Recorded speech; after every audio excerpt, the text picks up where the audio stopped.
Well, I think that perhaps we are going to open this session. And with Awa, I am very happy to welcome you in this educational session on behalf of the ASCAT meeting and the EuroBloodNet network.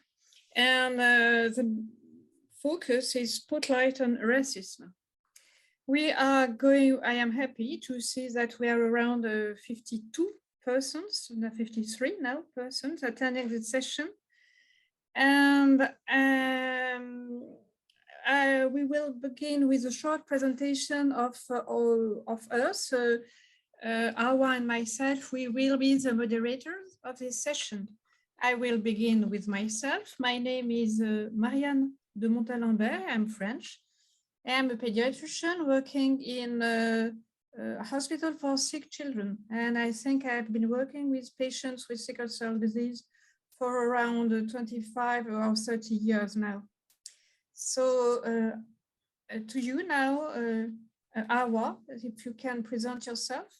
I'm Awa Keke. I'm SCD adult patient and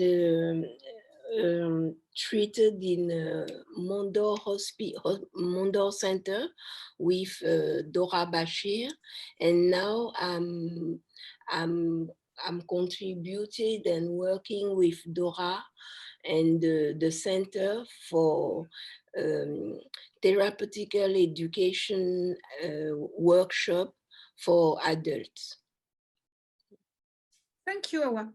So I think that now we are going to give the floor to Noemi because she is going to propose you a Mentimeter poll. So that's up to you now.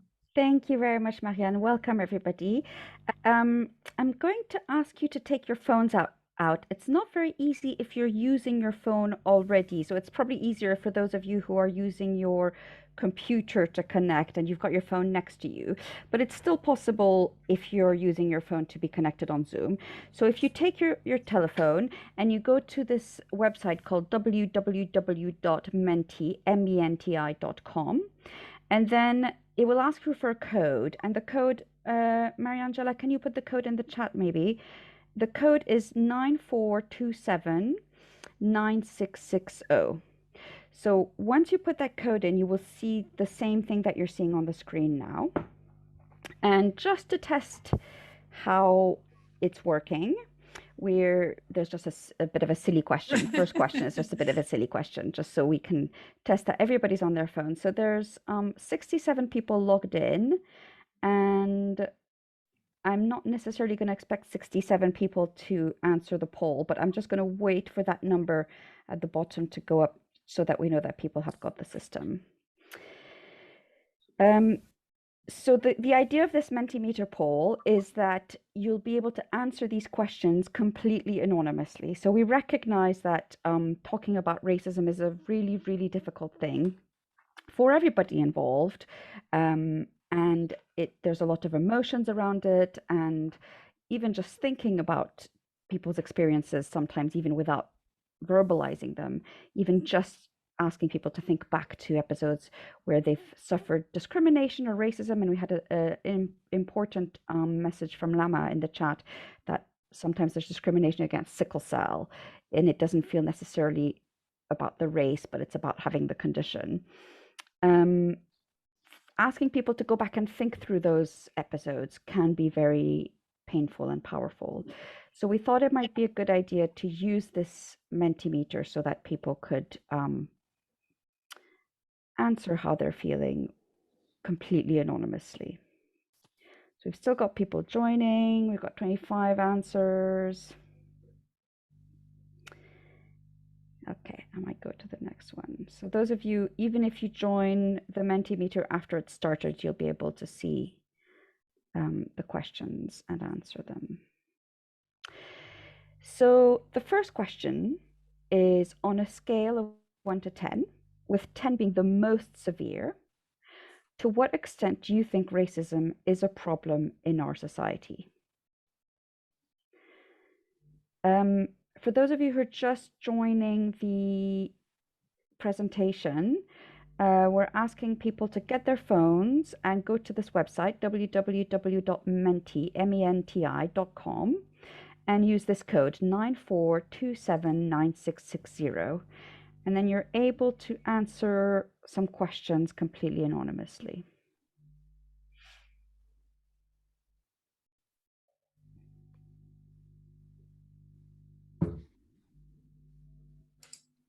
We've still got people joining in.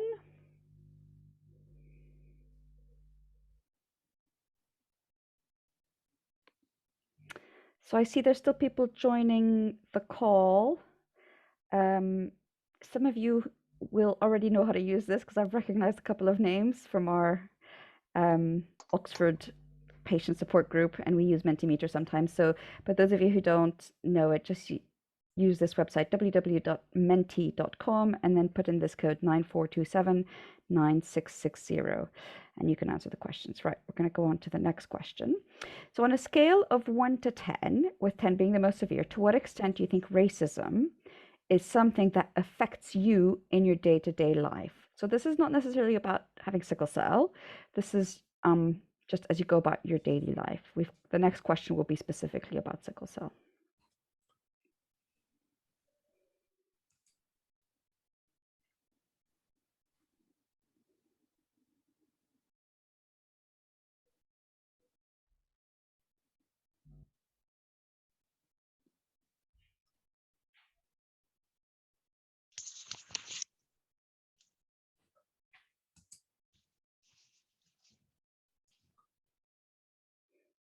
Okay, we'll go on to the next question. On a scale of 1 to 10, with 10 being the most severe, to what extent do you think racism is a problem or an issue in your sickle cell care at present? So some people will find that it's an issue in their sickle cell care at present. Some people will find in the past. And so the next question will be asking about the past. So right now we're asking about if you have sickle cell, to what extent is racism an issue in your sickle cell care at the moment? In my sickle cell care present.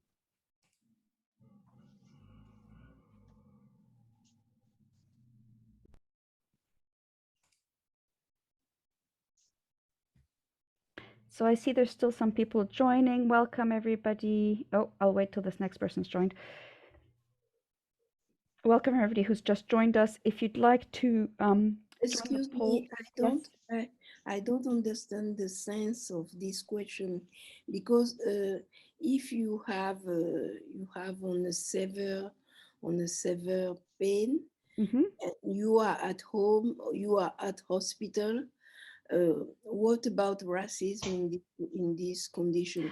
Yes, so obviously if you are having a severe crisis and you're staying at home, then racism is not going to be an issue. But it doesn't necessarily mean at the time of a crisis. So in terms of when you come to the hospital, maybe for an appointment, or if you're admitted, do you feel that your race is something that the way you're looked after, that there's racism involved in the way you're looked after? So the commonest example would be people who say, oh, can everybody mute if they're not talking, please? So the commonest example would be people who say that if they come in, for example, to accident and emergency, and they're asking for pain relief, that they're not being given pain relief quickly enough, and that racism is an issue for the nurses or the doctors that are looking after them, and that's why they're not being given the pain relief quickly. Okay, so this is the same question, but in the past. So on a scale of 1 to 10, with 10 being the most severe, to what extent do you think racism has been a problem or an issue in your sickle cell care in the past? Marianne, Marangela, also, can you just check the chat, because I can't look at the chat at the same time? Yes, don't worry, you are okay. There is a question, just to tell you, there is a question, I think for me, this is even more for the GPs. So the difference, perhaps you can ask about the difference between the nurse's attitude and the GP's attitude. That's a good point. And also, I think even in the hospital, it could be different so for example, in Oxford, you might be admitted to the Hematology ward, and then you might be admitted to one of the what we call the outliers, so the other wards that are not hematology, if the hematology ward is too full, and that might be different. So these obviously are very generic questions and we can't give a lot of detail, but at least we're getting a feel for what people's experiences are. Okay, we'll go on to the next one. Now, on a scale of 1 to 10, with 10 being the most, how important do you think it is to have a discussion about racism in the care of people living with sickle cell? Well, a lot of the previous questions, there was a very even spread of the answers, whereas here we're getting a lot of agreement between a lot of people.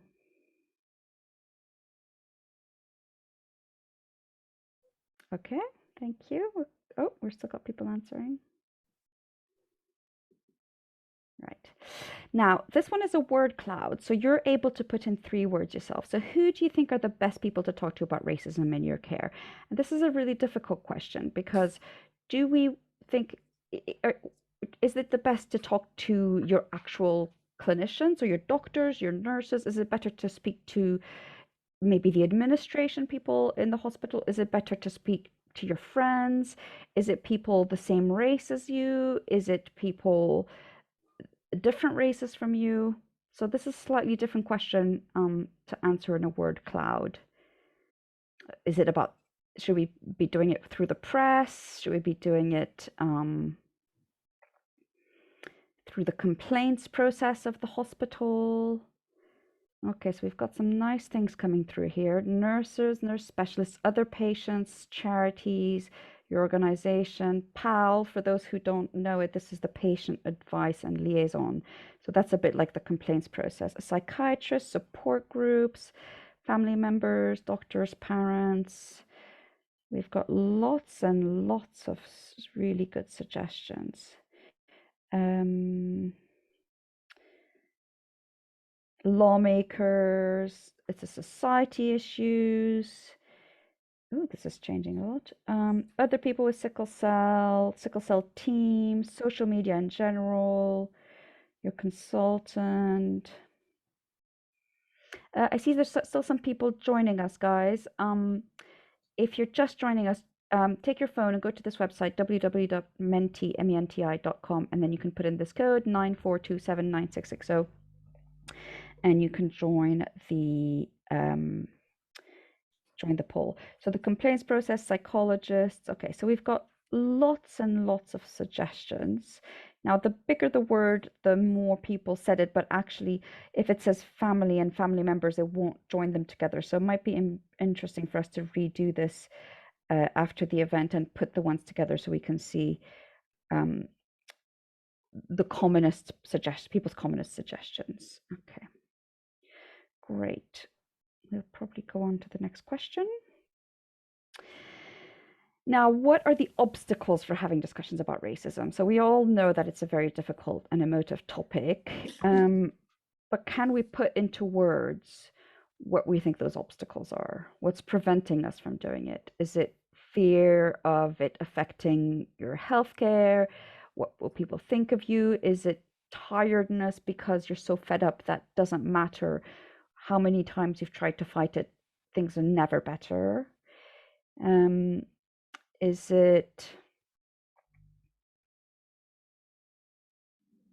we don't have the words for it? I would be interested to understand what does worried about treatment mean for the person who have written worried about treatment. What do they mean by telling that? So whoever wrote that, feel free to unmute yourself. I know that we've spoken before about people being worried that if they say this and they feel like they're accusing somebody about being racist, then they won't be treated the same. Okay. But if somebody wants to unmute themselves and say something different, please do. So again, denial by others, being penalized, the perception, will anything change, poor past experience, gaslighting. So for those who are maybe not native English speakers, gaslighting is when somebody is pretending that it doesn't exist. So somebody telling you, no, you're just, it's in your head. They weren't being racist. You're just being sensitive. That's the kind of thing that gaslighting. Language barrier, few people are listening, racist society, the prevalence, no effective action, frustration, ignorance, a fear of accusing a doctor, the issue that is difficult to prove, it's more than about the skin color, that the person you're speaking to is also racist. Okay, thank you. I think we're nearly done with our questions, but I can see lots of people, it's obvious from here that there are so many obstacles that it makes it really difficult to have these conversations. And I think the fact that we're even here today trying to tackle it is already fantastic. Right, so we're going to move on to testimonies. We've got somebody who's going to share a testimony, and I've also received some written testimonies. One was about how has race and racism impacted your care? In fact, I did mean to put another Mentimeter question. I might do that at the end if we still have time. How has race and racism impacted my sickle cell disease care? So the feedback is, as a result, I'm less likely to be honest and forthcoming about my symptoms, my pain levels, and my need for pain relief, because I don't want to be seen as problematic. I'm less likely to trust healthcare professionals, and I'm keen to be discharged home, maybe even before I'm medically fit. And then how has this made me feel? Invisible, unseen, not human, stereotyped as difficult or aggressive and challenging, uncomfortable like I was the problem, unable to advocate for myself, and disempowered. I'm going to stop sharing. Toby, would you like to unmute yourself and join us? So Toby has very kindly, bravely, I would say, volunteered to give us a testimony. So we'll hand the floor over to Toby. Hi, can you hear me? Nice and loud, yeah. Loud Yeah, and clear. cool, thank you. Yeah, I'll talk briefly about my experiences. So my name is Toby Bakari, and I live in London, and I have sickle cell. So I've obviously had sickle cell, HBSS all my life. In terms of my experiences, I think the important thing for me to say is really because I'm quite lucky in the sense that I live in London, and London is a big city with a big population of people with sickle cell. So the times that I've been in London have been on the whole quite positive, and I used to go into hospital quite a lot when I was a child, and you have that continuity of care that people know who you are, and they know what sickle cell is because they're used to treating it. So, as a younger child with sickle cell, I was fortunate that I really didn't have any problem having to explain what my symptoms were, what my condition was. As I get older, I was able to go to university. Then obviously that got a lot trickier. And I think in terms of, instances of racism, it's only really outside of London that I can point to a huge problem. And that will be sometimes because one example that comes to my mind is that I was ill once in Bristol, which is a city a couple of 200 miles away from London. And it's obviously, if you have sickle cells, you need oxygen and you need pain relief if you present at A&E. And I said to this doctor, look, this is how much pain relief I need, and I would like it as soon as possible in this form, please. And he had to, he questioned me for longer than was needed about why he should give me morphine in this case. I think it was 10 milligrams of morphine at all, because it was a Friday night, and he basically didn't believe that I had sickle cell or that I was in pain. So obviously that's not an ideal experience, and I've had similar experiences maybe abroad as well, when I've not been too well and had kind of lack of compassionate care. And I wouldn't say it's like an everyday because the times that I've been ill, I've been in London, and like I say, people know the condition mainly. On the whole, that's not always the case, but mainly they know the condition, and so they kind of know what to do. But it's being in places where there's not a lot of Black people, so there's not necessarily a lot of people with sickle cell, is obviously where it can go wrong, and it has gone wrong in the past. And having to have an argument in A&E is not a particularly nice experience. But it's not the common experience, but it is an experience that I've had. But I think also there's a broader question about how much research goes into treatments for sickle cell, and I don't think it's nearly enough. And I think that's because of who has the condition. So, that's a slightly broader point really than my own personal experience. But I think that's a bigger issue now, because there's more people than there used to be who are living longer lives, but don't have access to enough drugs to kind of improve their quality of lives. And that's because, sickle cell seems to be running behind in terms of what's available to people here in the UK, what you can have access to in terms of NHS treatment, and also having to pay for prescriptions as well. Sickle cell is a condition where you actually have to pay for your prescriptions, which seems mad to me, being in the UK where healthcare is free. But again, that's a broader point. But anyway, yeah, just to reinforce some of the points that have been made from that presentation, it can be very uncomfortable experience if you're having to explain that you're not, that you know what you need in a time of crisis, but obviously if you have sickle cell, then you would do. So it's challenging that perception that it's not because I'm trying to get drugs from you, it's because I know my condition and I know how to treat it. I guess is how I would sum that up. Thank you, Toby. I'll hand back to Marianne and Awa. Thank you, Toby.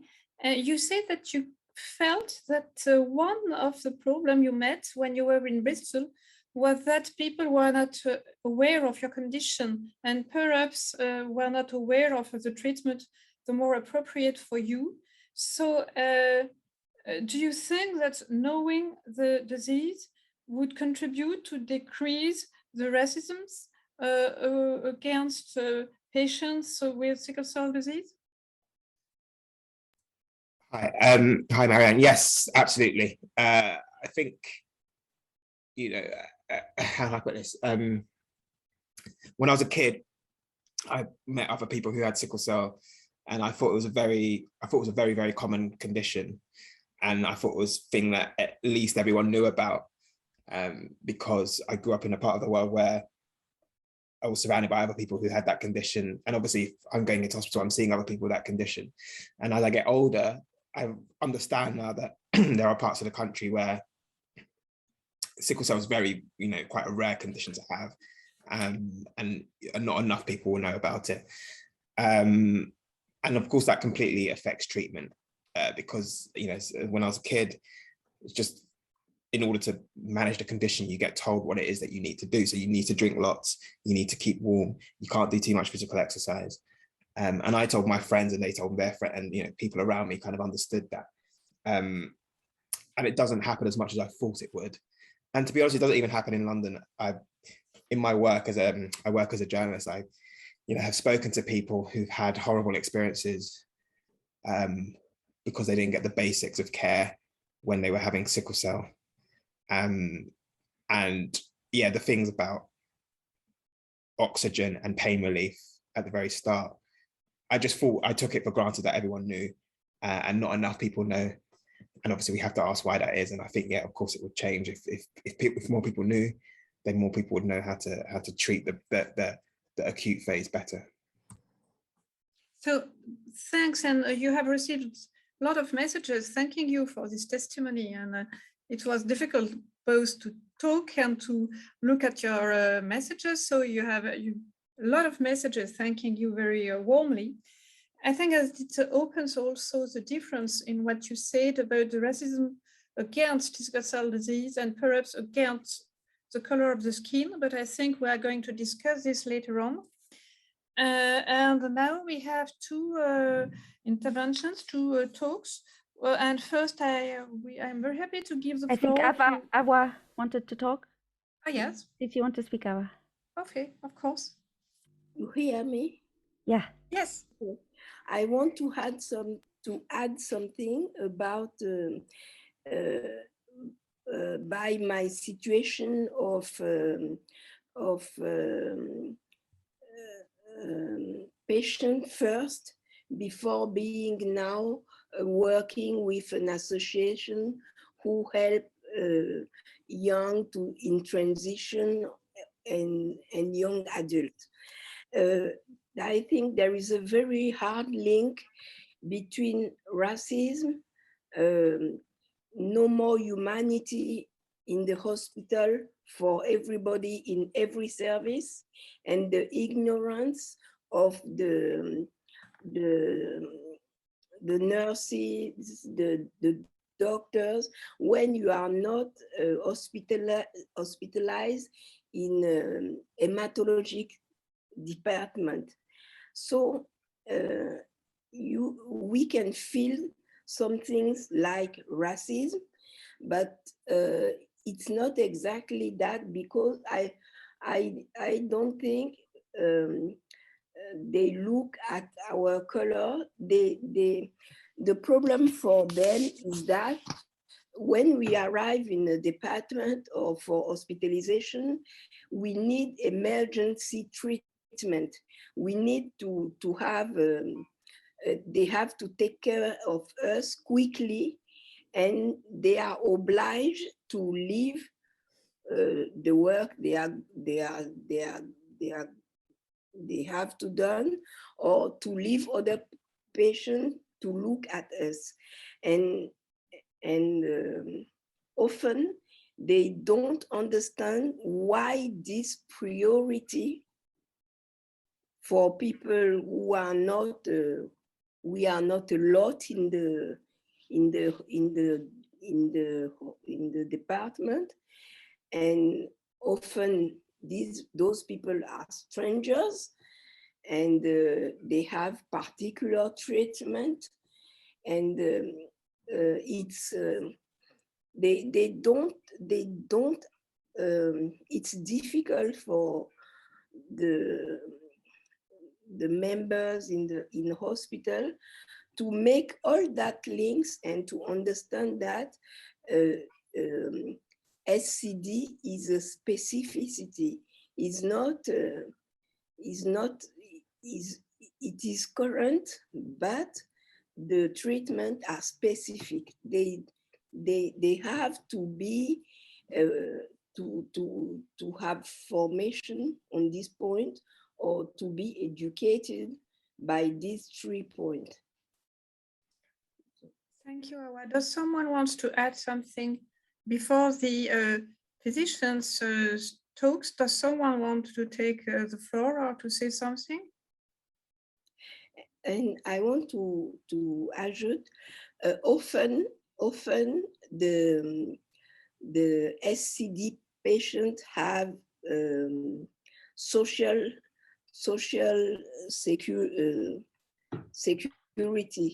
They don't have private assurance, or they have I don't know the word in English. For what? For what, Awa? Marie-Angela, souvent il y a des prises en charge qui sont des prises en charge sociales.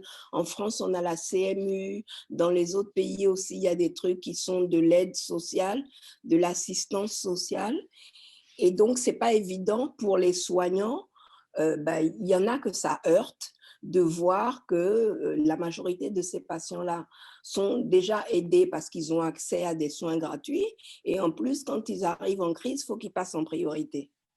Donc, est-ce qu'on appelle ça du racisme? Je ne sais pas.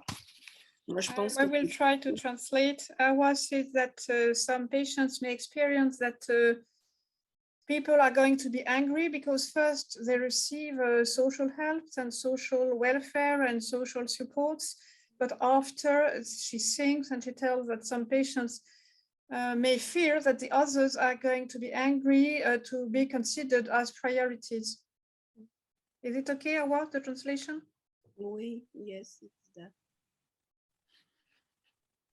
So we have hands, and perhaps we could ask to people who have raised hands. We have, sorry, I'm just looking at the list. Sorry, there is Zakaria Al-Kadam who has raised his hands, and Janine. Janine, so both of you may. Thank you. Okay. Thank you. Yeah.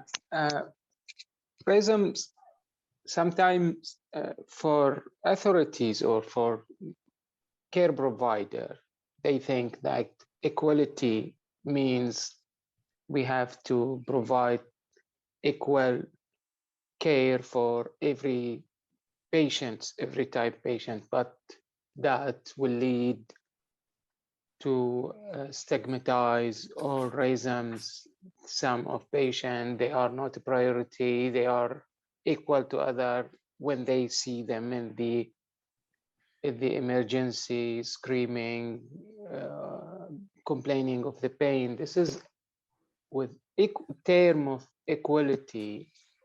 It's misunderstanding by the care provider who decision maker what means by, especially sickle cell is something needs equality or needs to better understanding, especially patient you cannot understand, you cannot still when this patient may go in a worse scenario in a few seconds, in a few moments, he is stable, within no time he's in bad scenario. That's why we need to improve the understanding of term of equality. Doesn't mean that we have to make everybody is same. Equity means we have to understand more about this illness, about this condition, to educate the care provider, to educate the patient, even the decision maker, the policy maker, to make better understanding the condition out or the disease or the illness, how it goes, so we can improve the term of understanding of equality. Then we can reduce the stigmatization. Also, the stigma, it is there in the community. It is there in the maybe in the hospital we see it because we are a sickle cell warrior. We talk about stigma, but if you go somewhere else, you will see racism about something else. So it's about ethical, how we ethically educate ourselves, how we prepare the community. So it is not only a medical issue. We have to raise this ethical behavior in the community, in the law, in the building the countries, in the schools, everywhere. Thank you. May I ask you where you are living, Zakaria? In which country are you living? From Bahrain. Bahrain. Yeah, I live with sickle cell. Okay. What you underline is that the difference is not related to the color of the skin, but is related to the disease. Yeah, it is related to the disease. It is the how others they look at this disease. We need to improve the way how they look to at this disease, and how to respect the feeling, the pain, the complaint, to build a better understanding of complaining of the disease illness. Thank you. Thank you very much, Janine. Thank you. Yeah, I was just wanting to build on both of those previous points, that sickle cell needs a lot more education in our healthcare systems all over the world, not just in England, because I'm a patient expert. I work with the guys in St. Thomas's Hospital, and before COVID, we would hold teaching days for nurses, junior doctors, and new psychologists that may encounter sickle patients, whether that's in A&E or on wards. And loads of the people who came to those teach days really didn't understand sickle cell. They didn't know how we express our pain. They don't understand how we live with it day to day. There's just a lack of understanding in our healthcare system all throughout at every single level. So it really reflects on the care that we're given, which is not sufficient because there isn't sufficient education for sickle cell. And I think that's the most important bit. Like, that's where we have to start, and thinking that sicklers are only around for drug seeking or to get something out of the NHS is terrible to group us all together, just because, there are definitely some people that have issues with their medications and getting addicted to their medications, because we do take very addictive medications, but that does not mean we're all drug addicts, we're all drug seeking, and we're putting on a show. I've heard it so much times when I'm screaming and crying in pain. Oh, you're putting on a show, you're not in that much pain, stop it. It can't be like that. It can't continue like that, not for the new generations of sickle patients that are coming up. Thank you. Thank you, Jane. Yes, there is a strong and hot discussion about the question of drug users. And a lot of you are debating about the point that, for me, sickle disease is a high flyer drug. People are seen as high flyer drug. Could you comment, some of you, about this issue? I think it's a misunderstanding, because no one understands what sickle pain is like unless you're a sickle person. You don't understand. The only way I can get people to understand is if you've had a baby, like, that's the closest pain. If you've had a natural birth, that's the closest pain that comes to sickle crisis. And that doesn't even last as long as some crises, and not as intense as some crises. I've met sicklers that are mothers that would say they would give birth to a baby every day if it means they wouldn't have to go through sickle crisis. So there's just a misunderstanding about us at the most basic level. And hello. maybe, it's yes. nice to see you all. Ah, I don't have a video because I'm still working, sorry. I will come back later with a video. I just wanted to say something, but it's not in response with this presentation. I think this is... And perhaps Debbie is going to ask a question, and after this question, we will give you the floor. Thank you. Okay, so thank Debbie, you wanted to ask a question to Dr. Qureshi? My question, what a lovely presentation, by the way. It was quite difficult to listen to a lot part of the information you gave, but it was quite an eye-opener. My question is, this has been going on for a long time. There's so many researches that have been gone and delved into, researches carried out. Why is it still going on? What is stopping things from changing? That would be my question, because we are pumping money into research and there's no change effected. What is the use? It's come a long way. Right now, we should be seeing changes, but it's not happening.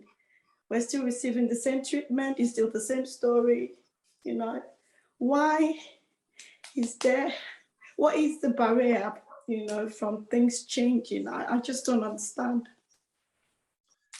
Yeah, that's a really important question, and I agree. The more I speak to Black people, and the more I speak to those suffering from sickle cell disease, what's happening is just inexcusable, and there needs to be action.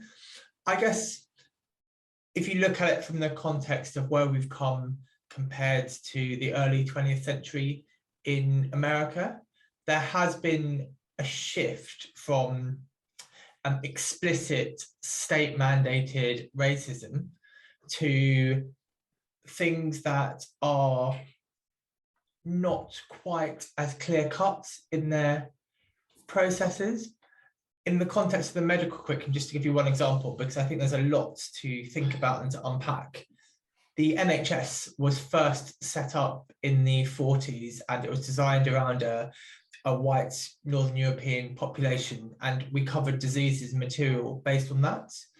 And I think there's just been a massive problem in terms of not recognizing how diverse our population has become, and the range of disorders, the range of way things present, that doctors need to learn about from an early stage. And actually, as Toby was saying, people that are quite senior as doctors just aren't familiar with seeing people with sickle cell disease, and that's something that just needs to be sorted out. There are some really easy, quick wins, and I think some of those things are changing. Medical curriculums are improving, but we have a huge amount of work to do. I think for me as a doctor, there are things that I can influence in terms of how I teach students, what I learn myself, the research that I'm doing. I'm just about to submit an application for a really large study looking at pulse oximeters and their differences in different skin tones to see whether they are less effective in black skin compared to white skin, having been predominantly researched in white skin. There are all these things that we can do, but I think the hardest question, which is very difficult for me to address or to tackle, is racism within healthcare services is reflective of racism within society. And when you have that person that is racist, subconsciously or explicitly, then treating Black people, how do you identify that person and how do you make things better for the patients so they don't suffer? And I think that's a really complex and difficult question that as a whole society, not just as a healthcare profession, we have to address. I will give the floor to our colleague Zakaria Al-Kadem, but I would like to make a short answer to Oyin Ade. There is a strong research about sickle cell disease today. For instance, if you consider gene therapy can cure sickle cell disease now. It's awfully expensive, but there was money enough to be able to develop gene therapy. And it is proposed as well to thalassemia as to sickle cell disease. And I do think that nowadays things are changing. A lot of research is developed to cure sickle cell disease. And the example of gene therapy concerns as well thalassemia and sickle. And I do think that what we have seen was absolutely horrible, but now things are changing and there is more funding to cure and to take care of sickle cell disease. I think the changes occurred, I should say, 10 years ago. And we can consider that there is hope to cure sickle cell disease. And I saw that our colleague Zakaria wanted to say something. Yeah, thank you. Just to give a short answer for that. Why still we see rhythms? We face rhythms still with the talk we see here and there and understanding. You see, you can notice today I wear Arabic dress. That sickle cell is not a Black disease, as what they say. It is a global disease. So every nation has that disease. But why people still they face the same rhythms? Because we still negotiate things, patient and doctors, patient and care providers. The other players is not there. They are not present. The police, the lawmaker is not there. The decision maker is not there. I think education and educating and education, we have three things to do. I think we have awareness, we provide awareness, yes, and but we have another product, that responsibility to encourage people to act responsible, and we provide hope. The responsibility area, this is a product, what we do, what we provide others, still we are missing one part. We shall approach the political leaders, decision maker, and we make them understand that the more, it's not only about sickle cell is not only a medicine or a hospital issue, it is about living. And that will affect the economy, it will affect the average the expectancy age. It will kill kids who's in Africa. If we don't act today, that kids in 2030, they will die before age 5. And that's something we don't want to see. We shall play different role than what we do. Education and awareness, it's fit for 90s, but in 2022 we shall play both education and politics. And I think we shall go for politics also, to change, to gain influence and to make that happen, the change. I think today we need to see change, real change.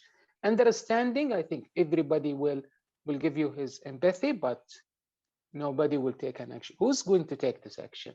I think we shall play different role today. Well, I agree with this position, and I think that we are making a first step to have international partnership to have more weight on the governments. It is very important. I think, is Debbie with us because she wanted to talk? And the second, if Debbie is not here, we can listen to Miriam. Miriam wanted to talk also. And I am here. Hello. It's a very interesting presentation, and I think it's a very polemic issue. And what I'm going to say, I'm going to play the devil's advocate. So I am a sickle cell patient. I am 53. I am white, as you can see, of course, of Black origin, and not only Black origin, Middle Eastern origin as well. And my experience is a bit different, because my experience is facing some kind of disbelief from the healthcare professionals many times, because I look good. And so they say, oh, but sickle cell is a disease from Black people. So are you sure you have it? Which is not a good way to go, okay? So I was born in Angola, but I have lived in Portugal for 40 years. And the reality in Portugal is that there are, I don't know, around 1,000, a little bit less than 1,000 sickle cell patients. Most of them have white skin, and they face the same issues. So I think there is a lot to do in terms of racism, yes, but it's not about the color of the skin.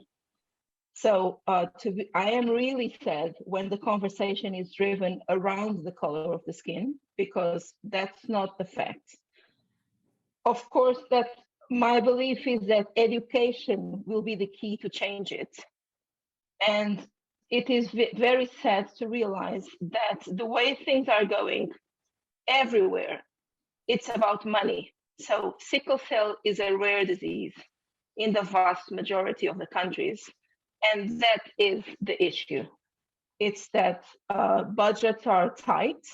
There is a lot of money to invest, but the money, the policies and investigation and a lot of things are mostly driven around numbers.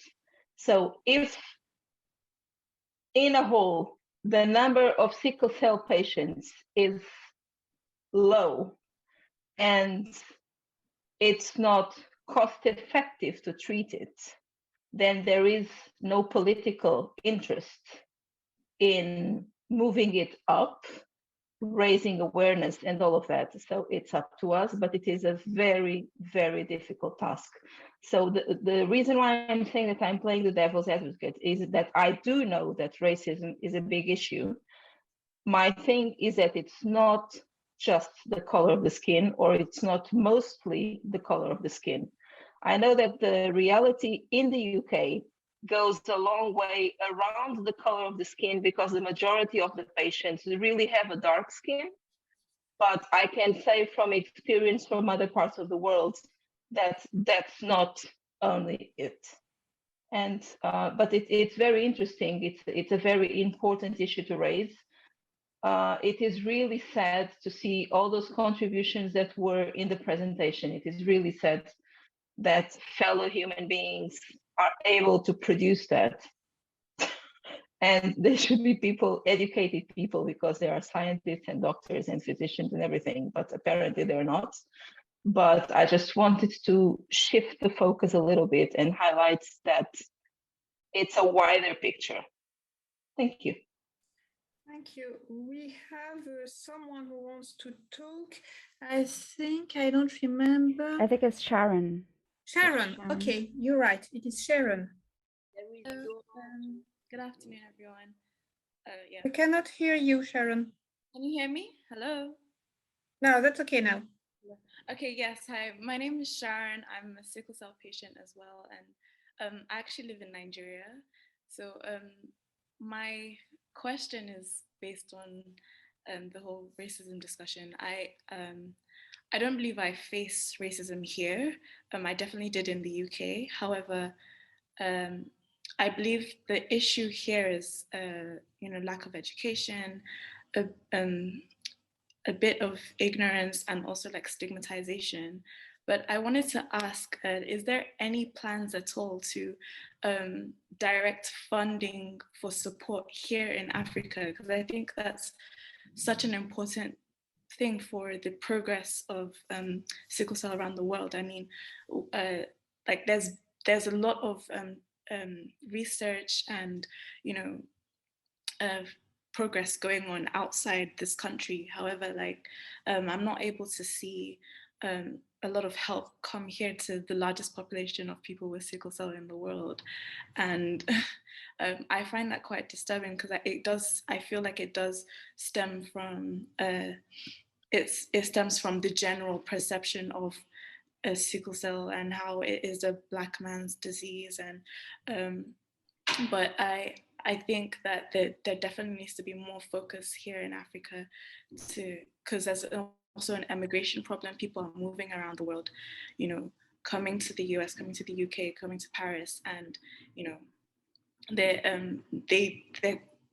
people are still being diagnosed at 7-year-old and 10-year-old here. So yes, I just wanted to ask, is there anything coming towards Africa? Yes, I will answer shortly to this question. There are a lot of trials led in Nigeria, for instance, and one of the most interesting paper published on sickle cell disease was made in Nigeria. It was published in the New England Journal of Medicine. You cannot do something better, and it was in Nigeria.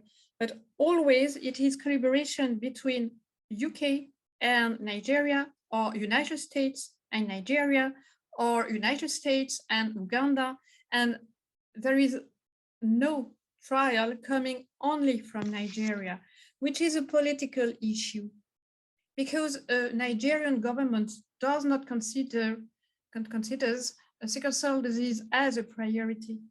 But when you create links with United States and Nigeria, you have a beautiful trial how to improve sickle cell disease in Nigeria.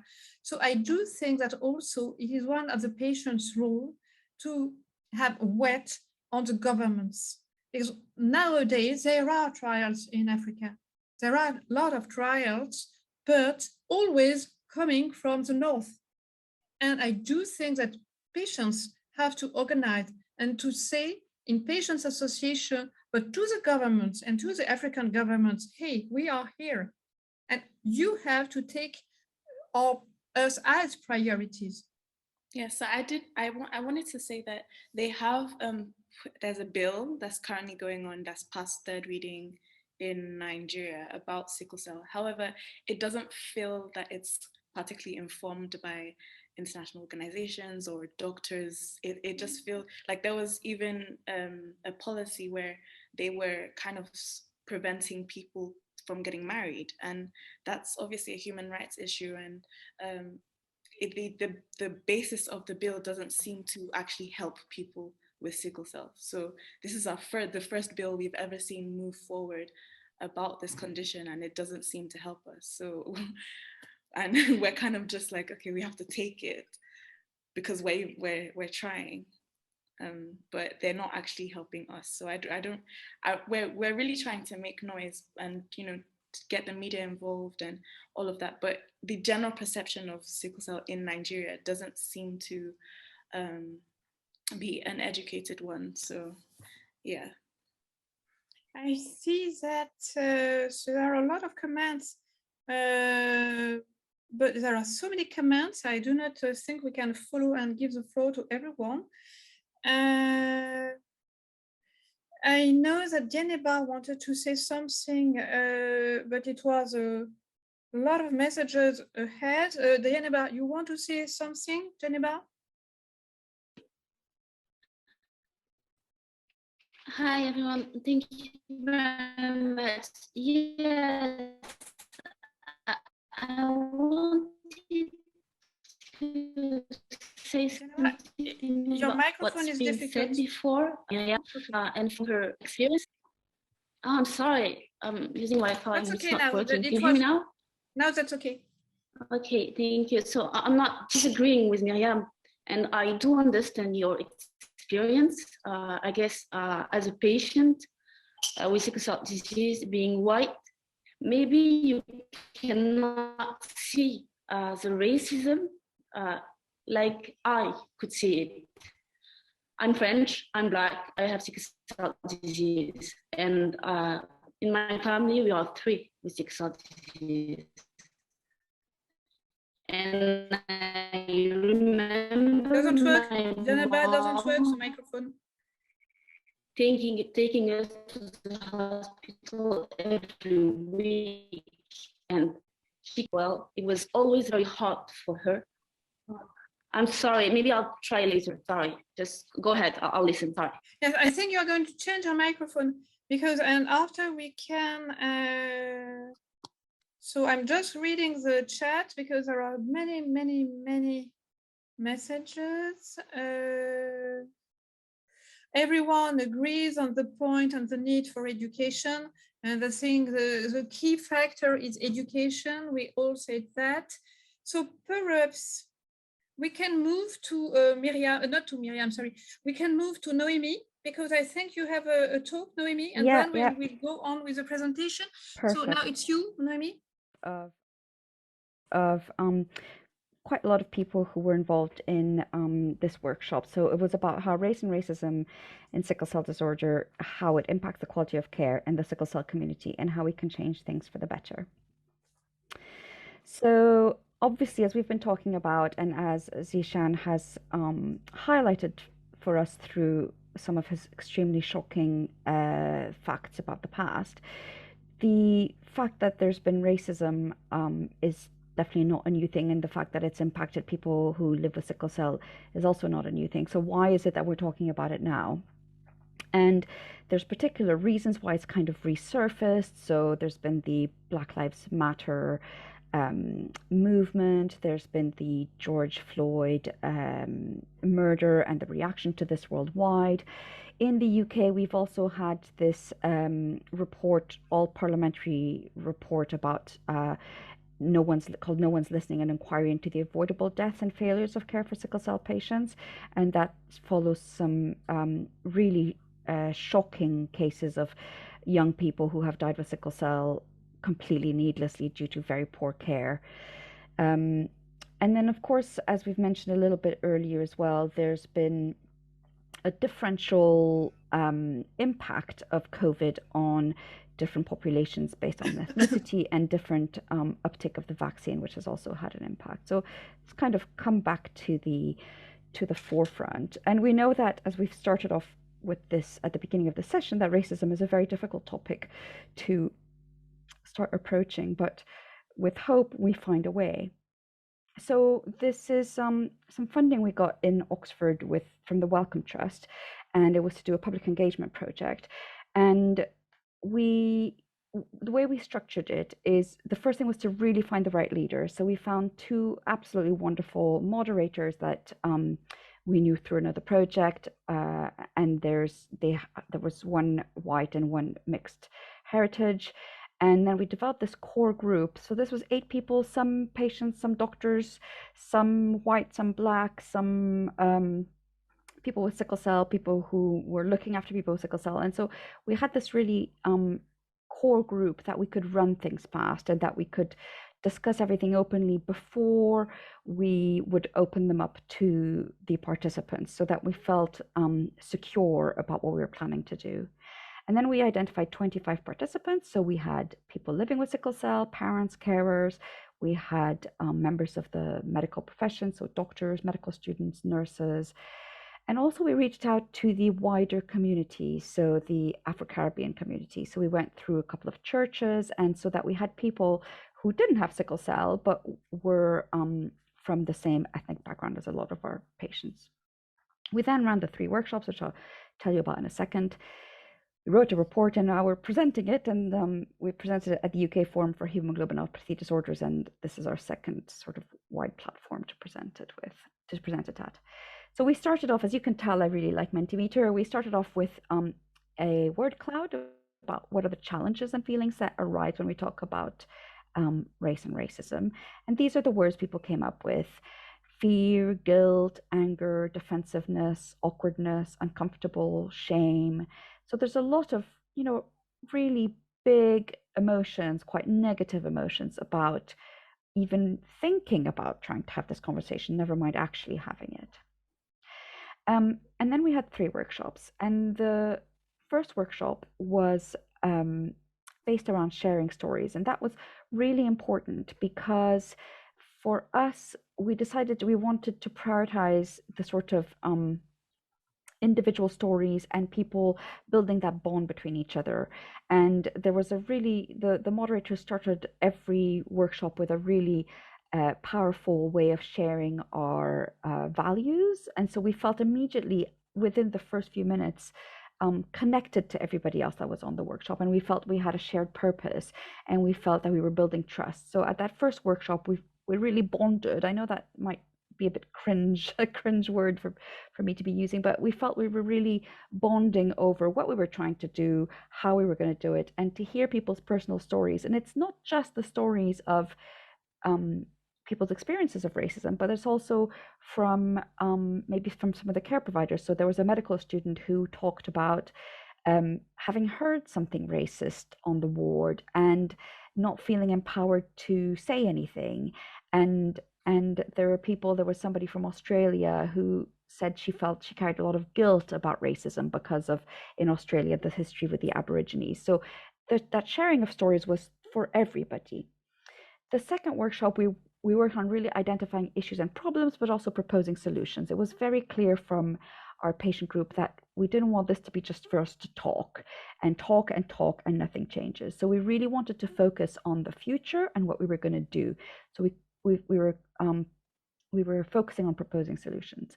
And then in the third workshop, we now looked at possible actions, and we divided it up into what are the most important things we can do, and then what are the most doable. Now, unfortunately, they don't always overlap. So it'd be nice if the most important was also the easiest to do. Quite often it's the other way around, is the most important is the hardest to do. But at least we felt like if we could make a little bit of headway and accomplish some of the actions, we would feel we've done something positive.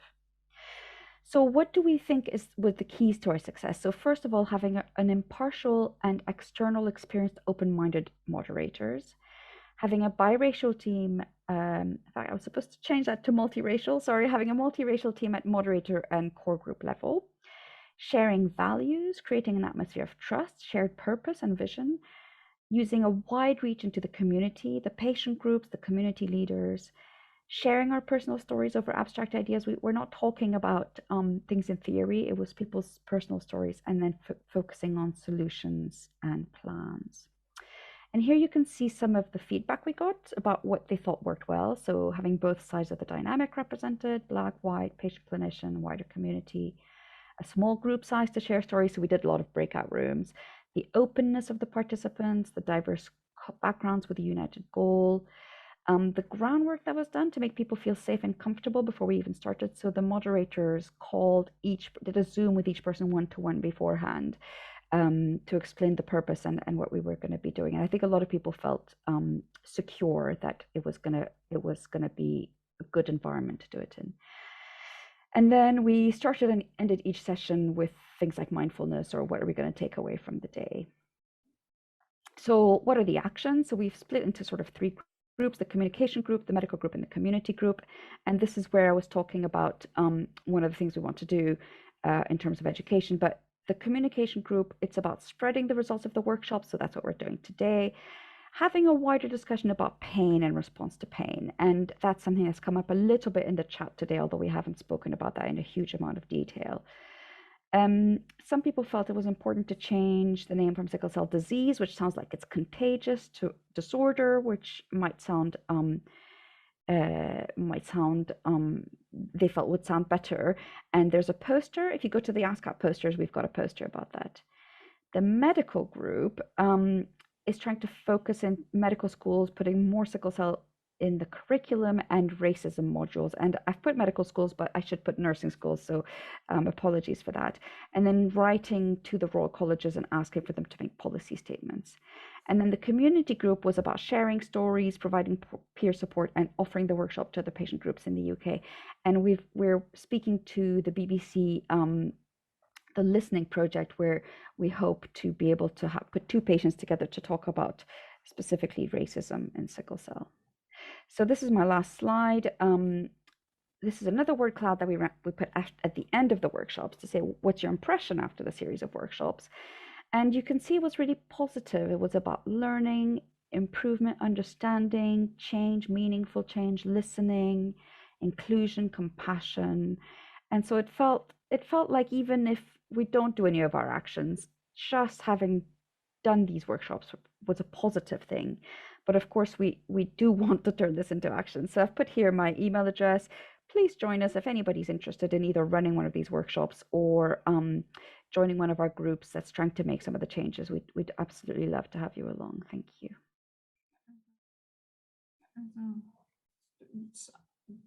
Do you have some comments? Medical group, more sickle cell disease in curriculum, really. I think it can be done. Janine, you have a comment. Yeah. Why does it have to be sickle cell disorder or disease? Why can't it just be its actual name, sickle cell anemia? That's what it's a good question, Janine. And I've now become so paranoid about saying sickle cell disease. I now just say sickle cell, and I just stop there. So sickle cell anemia originally, the very first, like it used to be used just to refer to hemoglobin SS, and hemoglobin SC and hemoglobin S beta thalassemia wouldn't fit under sickle cell anemia. I think you're right. If we could just say all of it is sickle cell anemia. I think one of the problems with sickle cell anemia as a word is that it makes it sound like the main problem is the anemia, when actually the anemia isn't really a major issue. It's about the vaso-occlusive crises and the acute and chronic complications. I agree with that, but anemia is still a part of the disorder. So in my mind, it just makes sense to call it what it is, because I mean, to me, it's not a disorder. It's not a disease. I don't live with it like it's a disorder, like it affects my life like a disorder. Yeah, so no, I understand. Refer to myself like I have it. It doesn't, to me, that doesn't make sense. Sickle cell condition, sickle cell. I don't know. I don't think we're going to find a word that's going to. We'd need to think about it, have a sickle meeting. Yes. Need to think about it. Any other comments? Yes, you have a comment. Can you see it? No, I can't see it. It was too fast. You had a question, but it was, you have so many comments. I can't see it if I'm sharing Noemi, how do you set up a community group in a low prevalence area? How do you set up a community group? Okay, so we've got a community group in Oxford, and we are a low prevalence area. And sometimes, I mean, really the advantage now of being able to do things by Zoom is you can link people in, can't you? Whereas before we had to do everything face to face. I would say to set up a community group, you really need to find somebody has to be really dedicated to it, because it is a lot of work in terms of organizing the meetings, etc. But ours runs once a month on a Monday evening, on the first Monday of the month. We have an hour, sometimes a bit longer, on Zoom. So now we've got, since COVID, we've had people joining from a bigger region, as before it was just very local. And we've done lots of different, we've done some things about the biology of sickle cell, but we've talked about new drugs. We've talked about, we did a session on racism. We talked about, in fact, next month, we're talking about how can you, when do you tell friends or potential partners that you've got sickle cell? What's the advantage of saying it early, saying it late, etc. So you kind of need one person to take the lead and gather people around. But we've got, I don't know, 30 odd people that come fairly regularly, and we're not a high prevalence area. Of course, if you're talking about, if you're the only person within miles and miles and miles, it's harder, but I think you can join by Zoom other groups that are not too far. The same for us in France. Zoom has helped us finally, because we can organize quite many sessions with people finally sharing Zoom. You have questions, Noemi, from Miriam? Sorry, I was trying to write. I can't see anything if I'm sharing my screen. No, that's okay. So the question about the more sickle cell in the curriculum, I heard recently, both in Portugal in a meeting when we were preparing something for EuroBloodNet, and also in that meeting for EuroBloodNet, I got the idea that it's happening in more countries, that it has actually been removed from the curriculum in the recent years as a mandatory subject, because it's associated to benign complications of, I don't know the explanation, but I'm sure you do. So the curriculum is focused on oncology and the malignant side of the blood disorders, and not on the benign. Hang on a minute. So have they removed hemophilia? Probably not. I'll have to ask. I think it's worth checking. We can chat afterwards, okay. Miriam, but okay. I'd be very happy to try and fight that. So in Oxford, we it is part of the curriculum, and of course every condition, we'll say we need more of it in the curriculum because there's so many conditions and so many rare diseases, etc. But I think this is one where we do need to have a little bit more active teaching about it.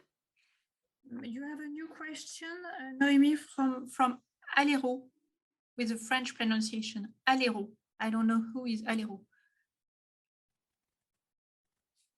He has, she has raised her hand, or he. Hi. Sorry, I was trying to mute myself there. Thanks for choosing me. I was just going to make a comment about the lady who asked about the peer support group. See, I work in Kent, which is kind of outskirts of London. We haven't got a large cohort group. So the best thing to do would be to contact your specialist nursing team. That would be your first thing, first of all. They'll be quite good at helping to set up a peer support group, because I run one locally. Also, if you go on the Sickle Cell Society website, we've got a list of a lot of the peer support group and parent support group, patient support group, depending if it's for you or your child. So you can go onto there and you might be able to find one locally, or go to the one closest to your trust or where you live, and then they might be able to support you in there setting up one, or there might be one existing already that you might not know of. But if you need any further help, just type in where you are, where you're looking to set it up, and I could send you more information. Okay. Thank you. And now you have to answer to Crawford Strunk. I don't know the question for Crawford. No, just a comment, Marian.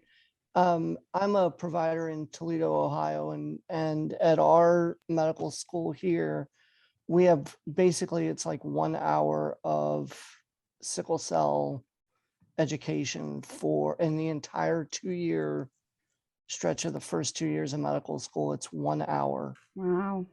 In the entire thing. So when people talk about education, it's not just, I mean, I spend hours with our third year students when they're on the rotations and they rotate with us, just teaching them the basics, and education is key. But there's got to be an effort from medical schools to put in the effort and the time to do that, because as you're right, they're teaching plenty about hemophilia, and Yeah. plenty about CF and plenty about all these other diseases that are even more rare than sickle cell is. So Crawford, is that something you've tried to influence? Have you spoken to the medical school, or is it just beyond? I've tried with it a lot, falling on deaf ears. Yeah. And so that's why when they rotate with me, or they come over as they're part of their clerkship, or they're doing a rotation with us, or they're doing an elective with us, they're mine for usually 4 hours on a Tuesday, 4 hours on a Tuesday, every Tuesday. So they're getting educated whether they want it or not. That sounds great. Yeah. No, So, it is very hard to make these changes when they're happening at such a high level. yeah. I would like to ask some questions to our colleague from Bahrain. Is there any teaching about sickle cell disease? How many hours are dedicated to sickle cell disease in the teaching for hematologists or for pediatricians or for internists in Bahrain, for instance? No answer, perhaps? Because we have more and more teaching in Europe about sickle cell disease. I think there are teaching about, some programs in the United States, but my question is, what are the teachings in countries of origin, such as, I don't know, Nigeria, or do you know that, or does no one know the answer? Good question, yeah. Teachings in Nigeria are very minimal. You know, it's the bare minimum basically. So it's even in, I've heard this is minimal in medical schools as well here. So there definitely needs to be more improvement. And do you think that things can be changed? It's going to take a long time. I do think so, but it's going to take a very long time. I think we rely heavily on Western influences.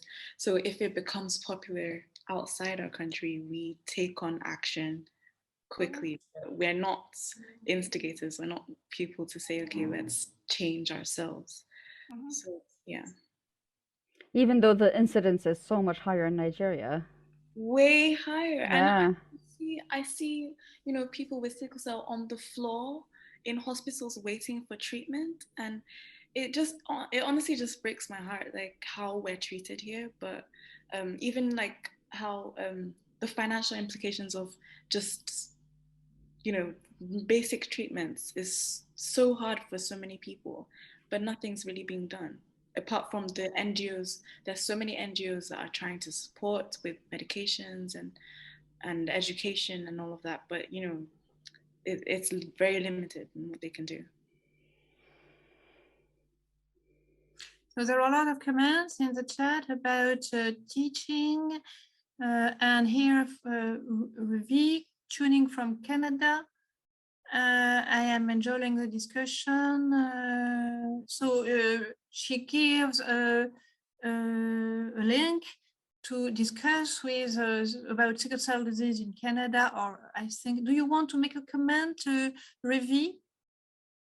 Tuning in from Canada, one of the first adult sickle cell disease to have received a bone marrow transplant. Can you make a comment? And I wanted to say on the back of what Dr. Crawford was saying about the education, I think that education needs to be more and updated, but I think that sickle patients, we need to have a hand in that new education because it's so outdated and it doesn't reflect what we actually go through. And I think that is the problem. I talk to so many nurses, so many junior doctors who actually don't understand the fundamental basics of what we go through because it's not part of their education. And I think that's where it starts. And building also on what Sharon said about the type of care that people receive in Africa and places like Nigeria and Uganda. I've gotten a sickle crisis in Uganda and they had no equipment to treat me at that time. So, you know, I think in the Western world have a burden to help countries that aren't able to help themselves all the way. And that is because, you know, Western countries created that problem and we're not fixing it. And I take that because I was born in England. So I take that that's kind of on my back, even though I'm Caribbean. So I'm a part of the problem, but also I want to be a part of the solution, because we need to unify education, we need to unify our sickle communities across the world, our treatments, our cures. It's so separate at the moment. We don't know what's happening in Africa. We don't know what's happening in the Caribbean. We don't know what's happening in the United States. We just know what's happening in Europe. We need to unify. And that's where I think a lot of the problems is, because we've been so separated. We need to find a way to like bring ourselves back together so we can make these changes. So as he was saying, we can go in to government and we can ask them to change policies and to change laws. Like a few weeks ago in Parliament, the free prescriptions was being battled for sickle, and it got dismissed again, because the only reason was because 85% of people with sickle cell are young people that are able to work. That's not a reason we don't deserve free prescriptions. That's what I wanted to add, sorry. Oh, I agree deeply. Sona Luki, you want to say something? You have your hand raised up, risen up. Hi everybody, my name is Luis Sona. I'm born with sickle cell disease, and I have a transplant in 2000. Marie-Angela. Quelle année? Dites l'année. En 2013. She has had a bone marrow transplant in 2013. And after I create my own, we talk about education. I create my own formation to explain what we feel when we are in pain, because the pain of sickle cell disease is very particular, is very en français, elle est très particulière. Il y a que nous qui la ressentons en fait. Pain in sickle cell disease is very specific, and only people with sickle cell disease can express what they feel. And that's why I want to communicate the pain we feel. Et il m'a fallu en fait sortir de cette maladie pour avoir assez de recul pour pouvoir en parler, parce que les gens qui ont cette maladie, ils n'arrivent pas à l'expliquer, ils sont dans la souffrance. Donc moi, avec mes 7 ans de recul et aussi d'avoir parlé avec des médecins, j'ai pu faire une formation de 8 heures, bien sûr, parce qu'elle est assez longue, pour expliquer les crises douloureuses. So I need some time to translate. I am going to lose something. So when she was suffering from sickle cell pain, she was so much suffering that she was unable to express what she really felt. And now that she has sickle cell disease is far away, she was transplanted 7 years ago. Now she is able to communicate about this pain, but before she was not able to have any communication about her pain. But she had also a training as a patient. She was trained as a patient to be an advocate about pain. Oui, je pense comme Janine que on est en fait on doit être une partie de la solution, qu'on doit faire comprendre et faire accepter aussi nos douleurs, parce que c'est ça, la prise en charge de la douleur est problématique dans tous les pays. So she says that pain is finally the core of the problem, is that no one can express about pain when you are not affected by sickle cell disease. And the patients, they may communicate about pain, and they may bring the people to understand what they feel, and finally to find a solution. So, c'est bon, Sona? Oui, thank you. Je passe à, alors, c'était la traduction. Merci. Thank you very much, Sona. It was very interesting. So I have the end of Oyin Ade. It's you now, Oyin. Hello, hi everyone. Hi again. My question is to the doctors. I wonder how you're able to sort of like influence the government, because I know the work that you do heavily rely on funding, and if the government are not taking on board how serious the disease is, and how much funding needs to be released for work to be carried out. How do you cope? How do you progress? How do you cross that barrier? So are there any doctors here from not UK and not United States and not France who can answer to Oyin Ade? Because in UK, in United States and in France, we can find money and we can find funding for the research, but for Nigeria or for other countries, I can't answer. Can I share my experience? Of course, it will be nice. Yeah. In Bahrain, we are in the Middle East. We have a very good experience. We established our society. By the way, I am the chairperson of the Bahrain Sickle Cell Society. I am the founder of the Bahrain Sickle Cell since 2006. I lead 9,000 sickle cell warrior. And now I am also the chairperson of Amplify Sickle Cell Voices International, which is located in Australia, organization that united the whole society in the Bahrain and in the globally. Also the member in the GASCO. What we learned in Bahrain 20 years ago, the expectancy in 70s, the age expectancy was 18. Then in 90s, the expectancy raised to 42. In past 7 years, the expectancy raised to another raise, it is 65. We are working very hard to raise it to 75 as a normal. We work together with the government. We work together with the policymakers. That's why we change lots of things. We reduce the death reduction being reduced 62%. And the waiting time to receive the care is from 8 hours to 25 minutes. The doctor in 6 minutes. That's how we shift. It's how you use that influence, how you make people believe that your life is threatened by sickle cell, and it's matter if any small effort can change things, how you can make all the community works with you.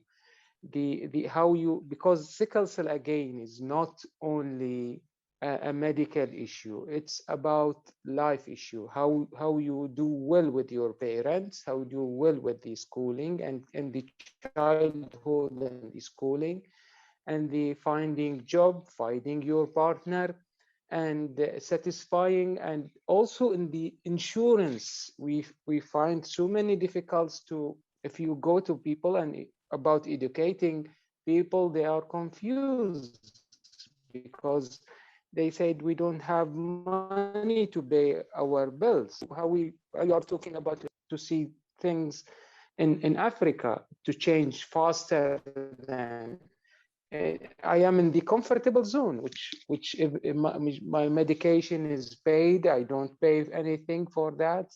My government is supporting me, while my colleagues who's in Africa, they suffer a lot. These need an attention and needs a great effort to change, to do the changes. And I think that in USA and Europe is an influence that you can use the pressure on the government, working with the policy makers, but we have to agree on that there is difficulties, and Africa needs to standardize or level up the quality of the services or the understanding or the policy. Even the death, when sickle cell, when people with sickle cell die, their liability or insurance company will not pay their liability, and their family will go and pay. Even in our death, there is some, the law is not just justice for the people. So to be done, not only in the medical room or in the emergency. I think there is a lot of things need to be addressed. Thank you, Zakaria. We have two more hands. We have Geneba and we have Andrew Campbell. So I don't know who is going to begin. You have now short time because we are 10 minutes at the end and Maria Angela has something to tell us. So if you have short intervention, Geneba and Dr. Campbell, who wants to begin? Hi, I'll start, if you don't mind. Can you hear me now? Go on, we will see. Okay. At the moment, yes. Okay, so sorry about earlier. Yeah, I just wanted to talk about this racism issue because in my opinion, it's with racism. Of course, it's not the only problem, but everything starts with racism because we've had so many studies in the past months or years showing that if you are from a minority and suffer from any disease, in this case, it's sickle cell disease, you do not have the same access to the healthcare system. So it is an important point. I definitely understand what Mayam was saying earlier because of her previous experience.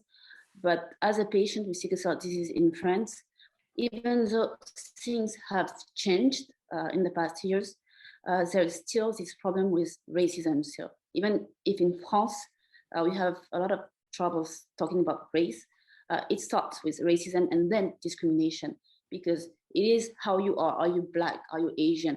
Are you brown? And then what is your social background? Are your parents teachers, lawyers, or are they just workers? So I think that it is very important to accept and to say it very loud. There is a huge problem of racism, and this is where it starts. If we do not acknowledge this problem, we cannot move on. That's it. Thank you, Janela. Dr. Campbell, it's up to you. Yeah, thank you. I was inspired by everyone's comments. Thanks for having this session. It means a lot to me. I know many on this call. I would just say in the United States, there are resources, but the problem is a lot of the resources are not allocated to sickle cell. For example, there was a Sickle Cell Disease Act 2018, but they only gave us $5 million. So we also have what's called the Addressing the Gaps in Care and Equities of Care in Sickle Cell Disease by the National Academy of Sciences, which is a very prestigious organization that attract key stakeholders in terms of policies and procedures to improve certain conditions, for example. Or so they did one for sickle cell disease, kind of like a roadmap to improve the gaps in care. That was implemented 2019, 20. Nothing has really happened from that. So my point is that we have to continue to push our government and legislators to not forget the gaps in care that they promise. So I think it's very important for us to continue to knock on the doors of our and send letters to our government officials and make sure that they live up to their promises. And that's what we have a problem in the United States. There's a lack of follow through with funding. So that's all I wanted to say. Thank you. Thank you. I just want to thank everybody for your participation. It's always, for me, extremely humbling to hear people being willing to share their experience, especially when they are so difficult and things that you've come across repeatedly as part of your whole life, really. And we will do our best to try and send everybody the resources that were shared today. And Mariangela, can we do like after the first one where people can give their consent to go on an email list if people want to be able to contact each other? Because there's one of the wonderful things about this platform is that we can meet each other and try and work together. So if people, well, we'll deal with that later, but if people want to give their consent, then they can all go on an email list and email each other. Thank you.